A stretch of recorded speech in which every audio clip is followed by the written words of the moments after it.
Okay, so would you like to start by introducing yourself and tell us a little bit about what you do here? Okay, my name's Tony Mulcahy and I'm the team leader for the Healthier Living with HIV project that runs across Lancashire, Blackburn with Darwen areas. So we cover from Morecambe in the north, Lancaster further south, through Skelmersdale, Ormskirk areas, South Ribble, Chorley, Preston, across from Blackburn, Darwen as far as east as Burnley and Clitheroe. The service we provide is specifically to give support to those living with and affected by HIV. Okay. Funded by Lancashire County Council and Blackburn and Darwen County Councils. Okay, so recently, how have you seen HIV affect people? Has it become more prevalent in people, or is it on the decline? I think nationally we're looking at a rise in new HIV infection. Latest statistics, as far as I'm aware, we're looking at somewhere in the region of over 6,000 approximately new HIV cases in 2011, which is a steep rise. We're looking at locally. We're looking at locally in the Lancashire, Blackburn and Darwen area. We're looking at a number of people that are registered with services somewhere in the region of 900. So we're looking at then. There's also looking at a percentage where we consider, or we estimate that people living with HIV that have not been yet diagnosed. So we can add an extra 25% onto those figures. Yeah. So if we look nationally, somewhere in the region of 90,000 registered cases, then we'll have an extra 25%. We're looking at the possibilities of there being somewhere in the region of 120,000 people living with HIV nationally. So, following on from that, do you think that there's a lot of people that don't report it when they've got it? I think what we're looking at is that people are not being tested. Yeah. The level of testing is still quite low in major groups, specifically in heterosexuals. The level of testing is not what we would like it to be. Yeah. Recently, there was the first National HIV Testing Week, which ran from the 23rd of November till the 30th of November. Mm-hmm. We haven't had the statistics back for the number of people that took up the opportunity as far as testing is concerned, but I would really imagine that the numbers were not that great. It's been the first one as well. We're looking at an opportunity. At least it was the first time that we're looking at a national opportunity rather than just World AIDS Day events. We're looking at a national opportunity for people to be tested. Yeah. What the statistics will prove from that is hard to say. Yeah. We're certainly looking at a rise in the HIV infection. We're looking at a rise in specific groups. Specifically, there's still a large number of men that have sex with men. Looking at the statistics as far as prevalence is concerned in the LGBT community. As far as I'm aware, the recent statistics would put somewhere in the region of 1 in 20 men that have sex with men living with HIV nationally. That would differ locally too. So we're looking at somewhere in the region of maybe 1 in 12 in the bigger areas, London, Liverpool, Manchester. Yeah.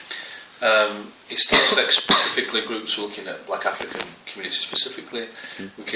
There's many factors as far as that's concerned. We're looking at levels of migration recently. We're looking at the communities and culture that people are living in, as far as the ability to verbalise and talk about relationships and talk about sexual relationships specifically.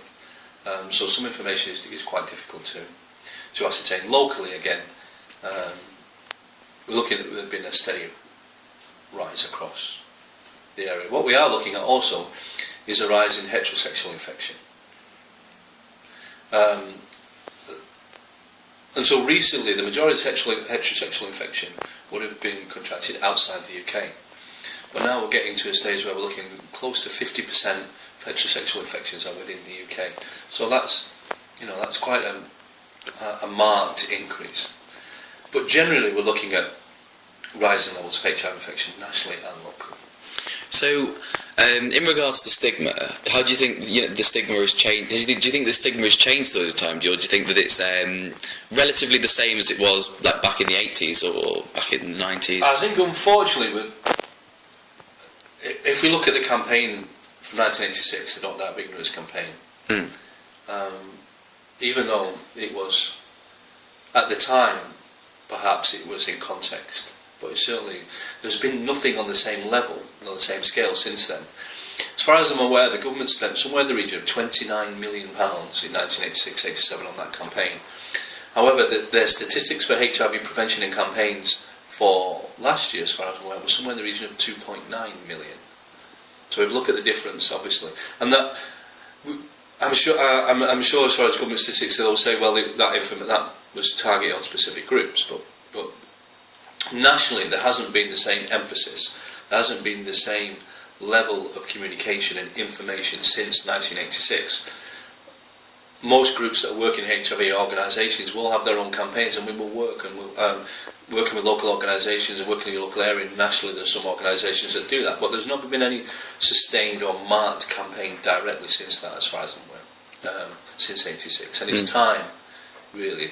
Specifically, we're looking at not just about HIV, we're looking at sexual infection and sexually transmitted infections on the rise too. Looking at spikes in that, and there's been a concentrated effort specifically around issues of chlamydia, for example, a huge national campaign, but nothing on that scale or nothing around HIV has been contemplated.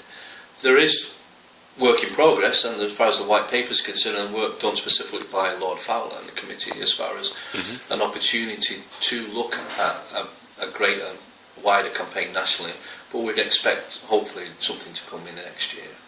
But again, nationally nothing, very little happens. So how does the rate of infection of AIDS compare to different STIs such as chlamydia and herpes and things like that?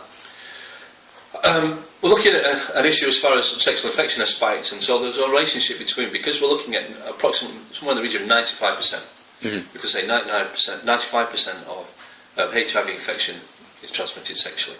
So if we're looking at a rise in sexual infection, there's an issue there. You can see that rise, and hand in hand almost. We're also looking at the issues of people, again, about being tested, whether or not there's an opportunity for people to be tested, and if everybody that presents with sexual infection is being tested for HIV. That's been an interesting statistic to see. I don't have that information, but I think it'd be an interesting statistic to see across the National Health Service nationally of how many of those who present with a sexual infection also have an HIV test. Okay. I think it's something that needs to be looked at. Yeah. I think clearly, I don't think that is the case. I think that it's offered, but I'm not sure whether or not it's a mandatory test or not. Okay, cool. The issue we do have, though, again, going back to the discrimination question, very little has changed, I think. We're looking now having a generation, because we're looking at 30 years since HIV infection, we're looking at a generation that don't know a world without HIV. And yet the discrimination level seems to stay very similar.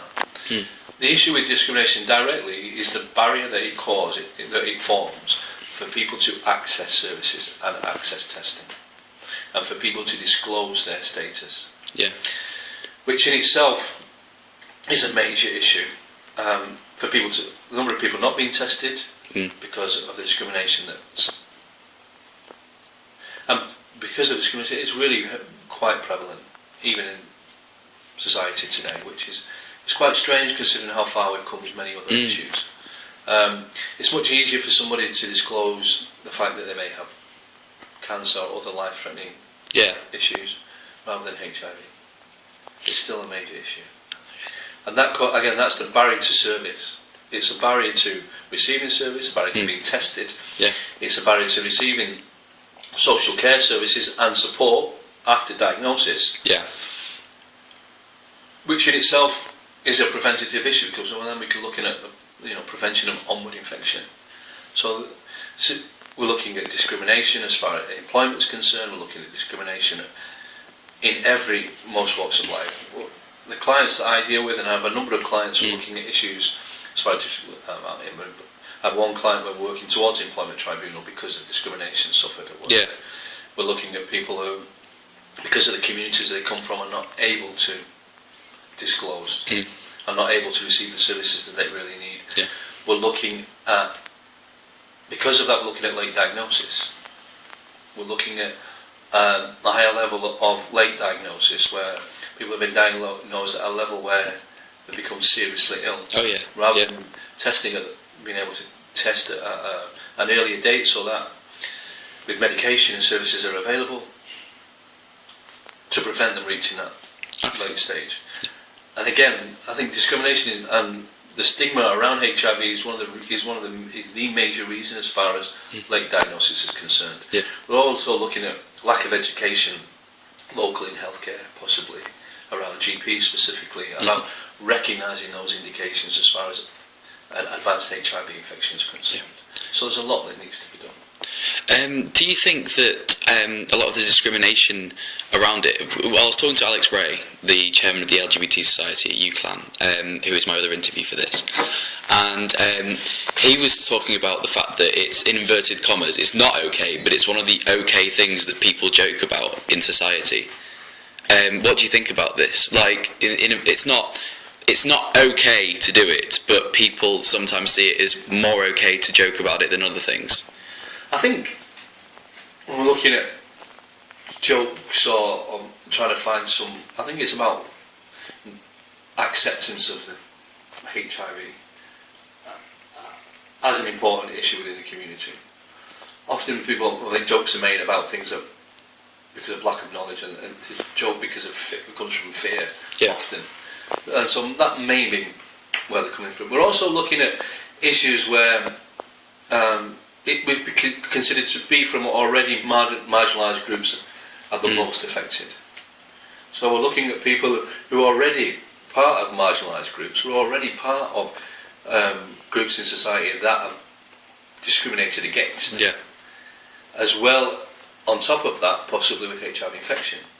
So if we look at the level of homophobia, the level of racism, and then we add HIV to that level of discrimination, then you can see where the barriers continue to be built. Because many still consider it to be only confined to small groups, specific groups within the community, rather than a whole community issue. That's one of the main barriers as far as discrimination is concerned. Because we're already looking at many people who are already part of marginalised, discriminated against groups. Yeah. And to add HIV to that just makes that issue so much greater. Yeah. We've come a long way, I think, still, Yeah. as far as but issues again, the major issues around homophobia and racism still exist, and there's still things that need to be combated, and together with HIV again on top of that just compounds the whole issue. Yeah. Okay, so thank you very much for talking to us today. As a final thing, what would you, if someone was suffering from HIV, if they thought or suspected it, what would your best bit of advice be? I think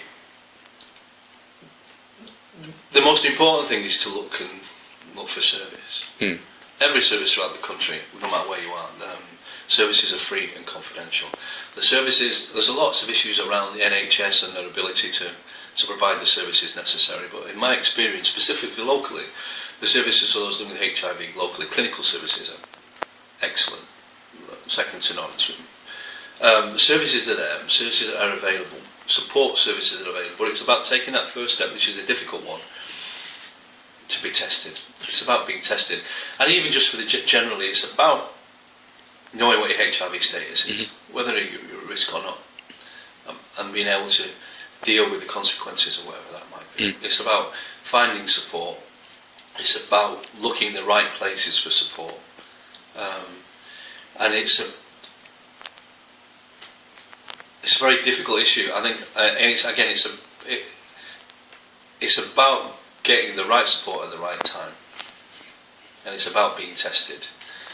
Even just your general health, if you're feeling your health and specifically it's about your own responsibility, understanding what your own risks are, and what your own risk in relation to infection is, and thinking about it and taking some responsibility for yourself and for your partner, whether it doesn't matter in what sort of relationship or what your sexuality is. It's about taking responsibility for yourself and taking for your own health and responsibility for your partner's health. Yeah. And thinking about what the consequences are, whether it be HIV, whether it be sexual infection, and about what you can do to protect yourself and what you can do to protect your Okay, that's brilliant. Thank you very much. Is there anything else you'd like to add? Just anything else? I think we've covered basically everything, haven't we? I think we've covered most things. Yeah, that's brilliant. Thanks a lot. Yeah. Thanks a lot for your time. No, Cheers, you're Tony. welcome. Thank you. Hopefully you've got